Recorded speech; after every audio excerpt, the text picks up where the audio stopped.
play soft in shadows dark, echoes in the silent park. Harm stands proud with heavy heart, in the night just a spark. Harper sings ancient tales, secrets whisper in the gales, notes that weave through time and space. Hum looks up, finds his place. Hum, starboard mutters call, through the halls echoes rise and fall. Hum, in the night he stands, holding on with trembling hands.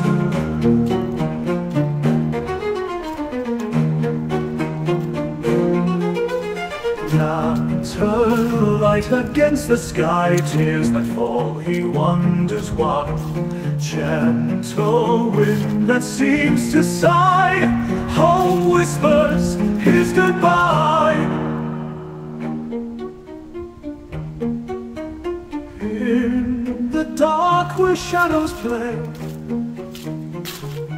Bonjour, nous sommes le dimanche 25, hein. Il semblerait bien qu'on soit le 25 aujourd'hui, le 25 novembre. Ouais. Et il fait 17 degrés aujourd'hui.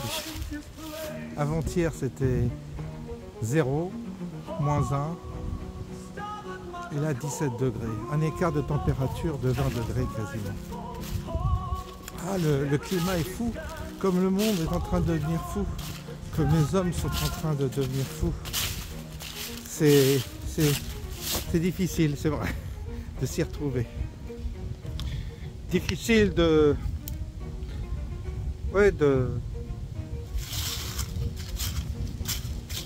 comprendre, je dirais, ce qui nous arrive. Ce matin, j'ai envoyé un message à mon député Rassemblement National, que je connais, Julien, qui est actuellement au Canada, parce qu'il y a une session de l'OTAN, une réunion de l'OTAN là-bas. Ils sont tous convoqués là-bas, et comme il fait partie de la commission défense, bah, je lui ai parlé, je lui ai dit on serait bien inspiré vous seriez bien inspiré d'intervenir sur le sujet de la guerre, parce que je pense que c'est un petit peu important, non? Ce qui se passe actuellement. On attend une réplique des Russes. On autorise de bombarder avec nos missiles la Russie. On autorise les Ukrainiens à bombarder la Russie en profondeur. On parle d'envoyer nos troupes. Garot, le ministre des Affaires étrangères, puis aussi le ministre des Armées certainement. Et il y a les chasseurs, vous entendez? On va marcher un peu. Et donc je lui dis qu'est-ce qu'il en est, parce que ça serait intéressant que on tienne au courant un peu les populations, puis qu'on connaisse votre position. Alors, il m'a répondu tranquillement que de toute façon, il peut pas lui parler au nom du parti. Il faut que ça remonte évidemment au niveau de la présidence du parti, et il semblerait qu'ils fassent une déclaration la semaine prochaine pour définir leur position, parce que là il va falloir que tout le monde se positionne par rapport à la guerre, parce que ceux qui se positionnent pour la guerre, moi je serais pour qu'ils aillent déjà, et surtout s'il faut envoyer des troupes, je serais pour qu'ils y aillent en premier, comme Kouchner qui dit qu'il faut envoyer des troupes, bah, qu'il y aille au front, qu'il envoie ses enfants. C'est terrible ces gens-là. C'est vraiment la bobocratie dans toute sa laideur qui, en finalité, ils arrivent à 70, 80 ans, ils ont foutu la merde toute leur vie, ces gens-là, et à la fin, ils veulent que les jeunes aient se tuer au combat. Ah oui, il faudrait y aller. Puis lui, il est capable d'aller, tout en critiquant et en crachant sur Trump, ils sont capables, ces gens-là, d'aller se réfugier aux États-Unis pour bien à l'abri quand on sera nous bombardés. Ils en sont capables. C'est une honte. C'est plus qu'une honte, c'est un dégoût.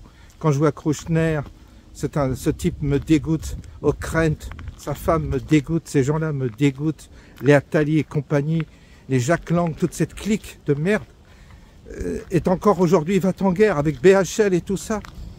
Qu'ils aillent en Israël s'occuper des affaires d'Israël, qu'ils aillent s'occuper de Gaza, qu'ils aillent s'occuper de leurs affaires, mais il y en a marre d'être pilotés par ces gens qui ont de double nationalité et qui demandent à nos enfants d'aller se battre par un Ukrainien qui fait partie de la même confrérie, Zelensky, qui lui-même est une pourriture corrompue jusqu'à l'os, jusqu'à la moelle.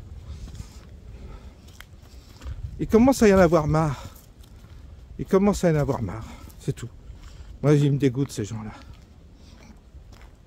Si je peux, je vais vous insérer là le passage de Kouchner qui est intervenu à je ne sais pas. Des troupes au sol. À des troupes qui défendraient fermement, oui, les troupes au sol, peut-être à la frontière, mais montrer que nous sommes prêts à défendre cette démocratie naissante, cette démocratie affirmée, et en temps de guerre, c'est encore plus difficile. Oui, je pense que c'est pas facile à dire, de déclencher la guerre pour son propre pays. C'est pas facile. Ça veut dire que ça va coûter des sacrifices. Donc, vous voyez que cette génération, c'est vraiment des sales pourritures, quoi. Et vraiment, je peux plus les supporter. Il y a du vent, je ne sais pas si au niveau du son, si ça va être terrible. Puis on va dire, il n'y a plus Canel parce que la maîtresse est revenue. Donc on va dire bonjour au cheval, qui est juste là. Alors, tu regardes un peu ailleurs.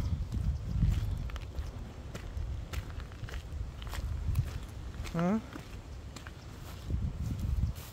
Eh oui, elle est en train de méditer sur ce qui nous arrive, nous les humains. Hein? C'est quand même beau. Les animaux quand même. Il y a quelque chose qui se dégage une tranquillité, une sagesse.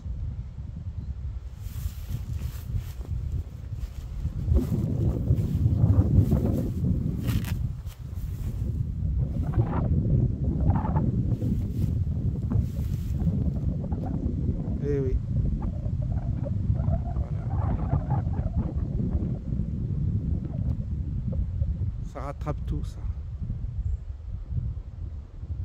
Une gentillesse, une bienveillance. Hein?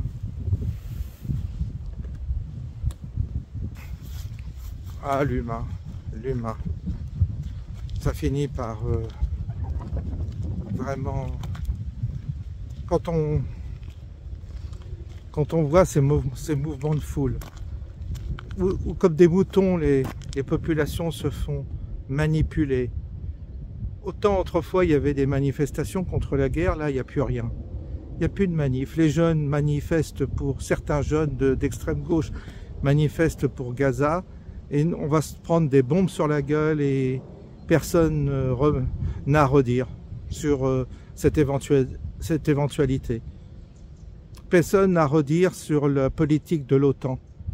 Les Mélenchon et compagnie sont là à instrumentaliser Gaza parce que tous les rebeux coincés du cul vont vouloir voter pour les gauchistes qui défendent l'arabe là-bas à Gaza, alors qu'ici on va se prendre une tronche sur la tronche des bombes et personne n'intervient, personne ne dénonce cette politique va en guerre. C'est tout ce cinéma, toute cette théâtralisation est vraiment perfide, malveillante, malsaine, je ne sais pas comment dire. On a vraiment une population totalement amorphe. Et on a décidé que Poutine c'était le méchant, donc et les gens vont dire ah bah oui c'est normal, c'est Poutine qui nous attaque. Donc nous on envoie des bombes chez eux sans que le destin de l'Ukraine soit notre destin à nous. Mais on se mouille pour les autres avec 2 fois rien comme arme, et puis on pense qu'on va gagner. C'est de la folie. C'est de la pure folie.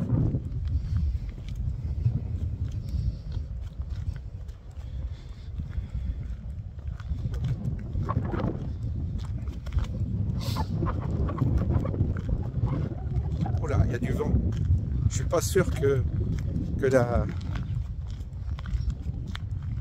retransmission soit nette et claire au niveau sonore. Avec le vent en général, ça perturbe tout.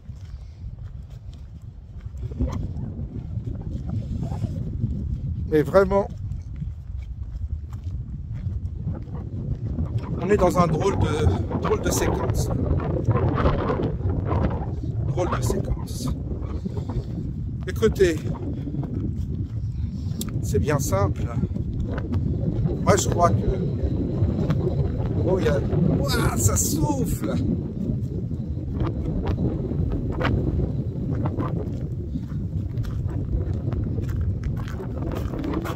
Regardez le ciel.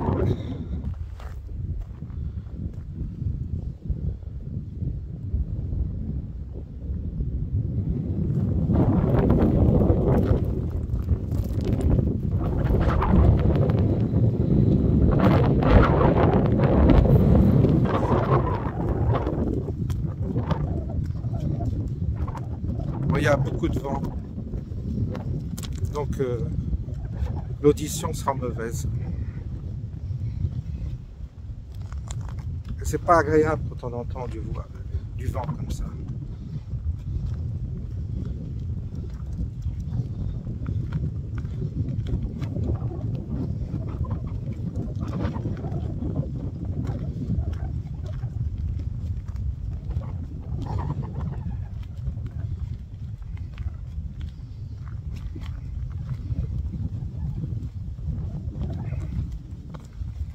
Si à travers mes contacts, je dis bien si à travers mes contacts, j'obtiens un indice sur une possibilité de réplique sérieuse de la Russie, je vous en informerai.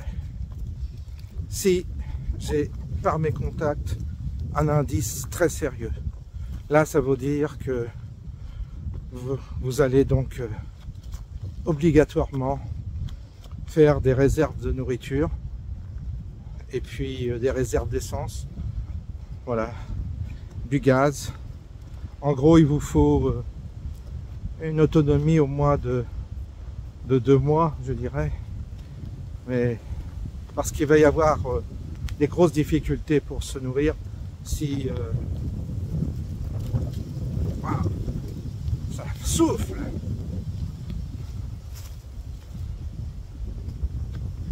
Vous n'allez rien entendre.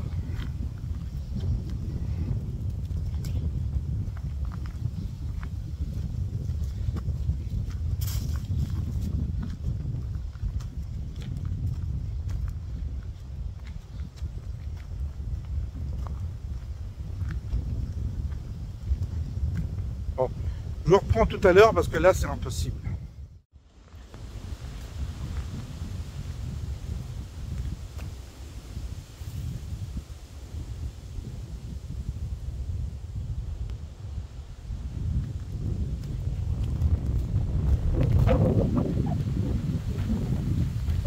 Alors il devrait y avoir moins de vent dans le bois. On va voir. Enfin, moins de vent, moins de bruit.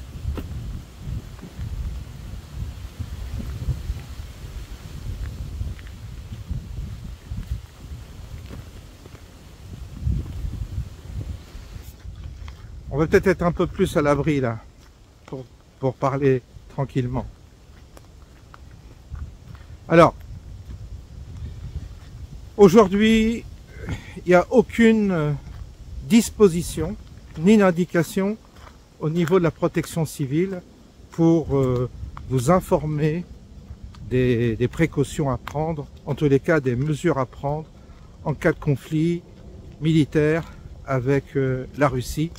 Donc il suffira, même en Europe, il suffira d'un tir, il suffit que la Russie décide de répliquer sur des bases américaines, soit en Belgique, soit en Pologne, pour que un tremblement de terre se fasse au niveau européen et que ça puisse désorganiser justement la logistique, tout. Ce qui veut dire que rapidement, les gens vont se précipiter dans les magasins, dans les grands supermarchés, pour faire des réserves d'eau, d'alimentation, etc., de produits de première nécessité. Donc ce qui est intéressant, c'est laisser passer cette phase-là, parce que ça va être l'horreur, et donc être équipé avant que cela arrive. Ça, tout ça, c'est les survivalistes ont déjà plus ou moins répertorié toutes ces questions-là. Mais ça fait longtemps que les survivalistes en parlent et il y a une forme de lassitude au bout d'un moment. Donc là, on est obligé de reprendre certains principes de base, c'est-à-dire nourriture, première nécessité. Ça, il faut quand même y penser. Vous ne pouvez pas échapper à ça. Sinon, vous allez être coincé. Donc, il faut des protéines. Alors, vous pouvez très bien acheter des sardines, des choses comme ça. Ça coûte pas cher, des boîtes de sardines, de thon, de tout ça. C'est protéiné et puis en même temps, ça coûte pas cher, ça se conserve. Ensuite, des pâtes, quoi, des choses comme ça, des lentilles, des pâtes, du riz, etc. Et puis, un peu de chocolat, ça c'est important. Et du coup, des biscuits, des trucs qui se gardent, quoi. Des biscottes, parce qu'il n'y aura plus de pain. Donc, des choses comme ça. Et ça permet de tenir le coup, le temps qu'une réorganisation se mette en place, si ça se remet en place. Et puis aussi, un peu d'espèces, c'est-à-dire vous ne trouvez pas à court, parce que là, vous payez avec votre carte bleue, mais dites-vous bien que en cas de guerre, il risque d'y avoir de fortes perturbations sur le réseau informatique, et je crains que vous soyez en panne de liquidité si toutefois vous comptez que sur la carte bleue, donc c'est important d'avoir quand même un peu d'espèces d'avance. Tout ça, il faut y penser. L'eau, j'en parle pas, avoir de l'eau, c'est très important. En cas de contamination de l'eau, c'est important d'avoir de l'eau. Et puis aussi éventuellement être armé si toutefois, et ça finit dans l'anarchie, c'est-à-dire si toutefois vous avez des banlieues qui vont être affamées, ils vont fatalement atterrir chez vous, les loustiques, et vous pourriez être menacé. Donc pensez à la sécurité de l'endroit où vous habitez, réserve, et puis pourquoi pas aussi, si vous avez des opportunités, changez de pays, fuyez, parce qu'il se peut que la situation pour certains soit très... Fuyez dans les campagnes en tous les cas pour certains, parce qu'il se peut que la situation, tout le moins dans les villes et dans les banlieues, soit un peu compliquée. Donc tout ça, c'est bien d'y penser, je pense en tous les cas. Et puis le fait, mentalement, le plus important, c'est le mental. Et donc le mental, c'est éviter la sidération. D'où la nécessité d'envisager, sans forcément être certain que ça va arriver, parce que c'est pas du tout certain qu'il y ait la guerre. Mais si ça arrive, que vous ne soyez pas en état de sidération, en état de panique, et que vous fassiez n'importe quoi. Il faut absolument, ce qui va vous distinguer des autres, c'est votre calme, votre sérénité et votre état de non-sidération. À partir du moment où mentalement, vous avez d'une certaine manière intégré cette possibilité-là, parmi d'autres, mais c'est une possibilité, vous serez plus fort que les autres, parce que d'une part, vous serez préparé mentalement, psychologiquement, ce qui vous rendra plus souple, plus apte à prendre les bonnes décisions, parce qu'il faudra prendre des décisions, et d'une certaine manière, vous ne serez pas paralysé par la sidération, parce que vous allez assister à cela, vous allez assister à une sidération de la partie de la population. Vous avez toute une partie de la population qui s'imagine encore à l'abri de tout ça, vivent dans une forme d'inconscience psychologique, mentale, qui ne sont pas du tout conscients du sujet. Et le jour où ça va leur tomber dessus, ils vont paniquer, complètement paniquer. Ça va être des pleurs, ça va être ma vie est foutue, mon travail est foutu, qu'est-ce que je vais faire, mes enfants, tout ça, mes parents. Ça va être la panique à bord. Je pense que la moindre petite bombe qui tombera, même si c'est pas énorme, va provoquer une vague panique dans la population européenne qui jusqu'à présent était plus dans le divertissement, la consommation, que la préparation à quelque chose de sérieux. On est donc dans une phase sérieuse.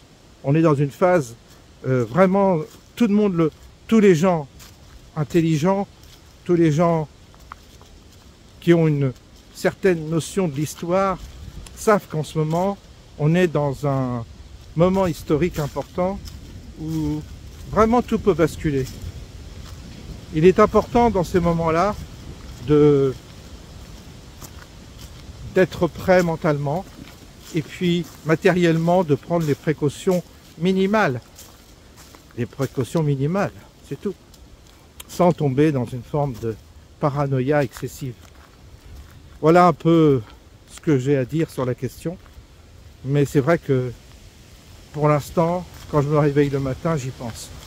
J'y pense parce que je sais que du jour au lendemain, on peut se retrouver dans un contexte irréversible parce que le jour où on allume le feu, on ne sait pas quand il s'arrête le feu et en tous les cas, on sait que la vie ne sera plus la même. Pensez aussi aux médicaments. Essayez d'avoir des antibiotiques, enfin ce qu'il faut chez vous pour faire face à la pénurie de médicaments qu'il y aura fatalement s'il y a un conflit militaire. Il y aura des pénuries dans tous les domaines. Donc tout ce qui concerne l'énergie, le gaz, le pétrole, l'essence, plus les médicaments et puis la nourriture, tout cela, il faut y penser. Il faut penser qu'il y aura une pénurie. Il faut bien l'imaginer. Donc à partir du moment où vous avez intégré tout ça, vous serez déjà plus fort que les autres parce que vous savez ce qui va vous attendre. C'est déjà bien de savoir ce qui nous attend, plutôt que découvrir bêtement les conséquences d'un conflit, parce que certains n'y pensent pas, n'anticipent pas. Il faut toujours anticiper, même pour prévenir le pire. Peut-être qu'il n'y arrivera rien et peut-être que tout se passera bien, c'est pas exclu, mais je pense qu'il est responsable, de notre responsabilité en tous les cas, d'envisager cette possibilité-là, d'envisager cette option-là, je dirais. Voilà. Sinon, bah, il fait doux. C'est plutôt agréable de se balader dans la forêt. Regardez, il y a de belles couleurs.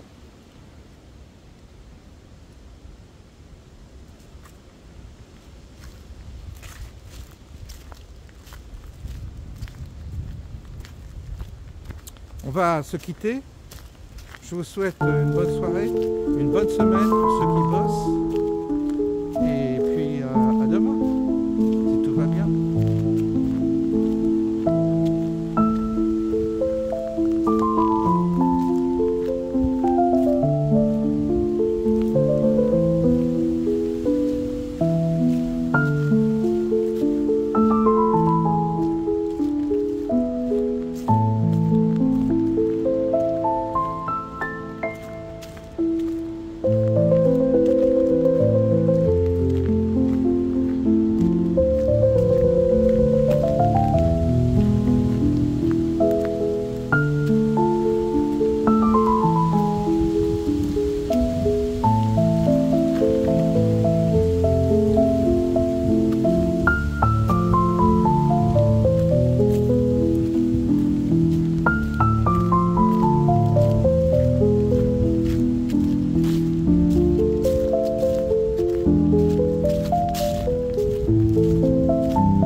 Thank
you.